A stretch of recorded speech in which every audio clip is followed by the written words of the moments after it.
I guess just how does it feel? It kind of feels like it's finally like your time this season. How's that kind of feel going into camp?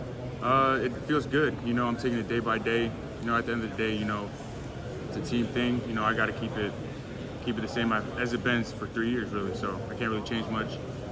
It's hard in a point where, it's hard to, I'm the person people are looking up to. So I got to set the standard, and, I'm having fun so far. So. You guys as a defensive line, Kirkland's getting a lot of the headlines for being as massive as he is, but you guys all along the defensive line, tall, big. Do you think that's going to help in the new scheme? It's going to more than help. I'm definitely confident in everyone by my side. Even the 2s and 3s, our depth is crazy. So I believe this year's the year. You being a Utah guy, what do you think of the two Utah, not BYU this year, but then Utah now coming? What's that kind of been like? You're talking about the move? Yeah, them coming into the conference. So BYU is probably the most favorite game in my opinion because, I have a lot of people that I went to Snow College with that are there. I'm from Utah, so I have a lot of friends, I grew up with there. So I'm excited for that game, and it's the one I look forward to the most. Growing up in Utah, what is that Utah versus BYU rivalry like? Because it seems like their fan bases right now don't want to be in the same conference at all. I kind of think it's awesome. No, it's probably the most ecstatic rivalry I've been around. Excluding Bedlam, because Bedlam's crazy, especially 2021. But I think it's gonna be crazier this year.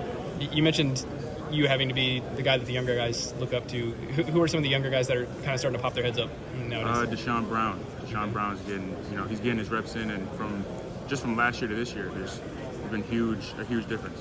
What about him has gotten better? He was obviously a big time recruit whenever he came so here. I didn't know him until he got here, right? And his motor's been the same since. He's an animal on the field, but technique-wise, he's getting it down. He's learning to be coachable. Really the problems I had when I was growing up. So, what are some of your expectations and goals for yourself going into this year? I'm setting them high. I'm setting the bar high. I want to become the Big 12 Defensive Player of the Year. I want to, one goal I want to achieve is 12 plus sacks, 20 plus CFLs. I put it all on my board, so that's what I hope to do. But at the end of the day, it's a team thing. I'm trying to, do the best for what's the team. I'm trying to do my best for the team. So I imagine if you get 12 sacks, that's probably pretty good. Yeah, that would help the team a lot. So you have a board with this stuff on it? You said what? You have a board with this stuff on it? Yeah, it's in my room. Okay, and how did that kind of idea come to be, that you had this? It was from my mom and my brother. So he did that, when he was at Alabama, and helped him a lot. And I didn't do it, and I feel like I needed to take some extra steps to become better than where I'm now. Because at the end of the day, I feel like I'm in a good spot, but you can always get better. So. Do you think that's helped with your day-to-day motivation, or has it gotten its desired effect? Yeah. Sweet. Thanks.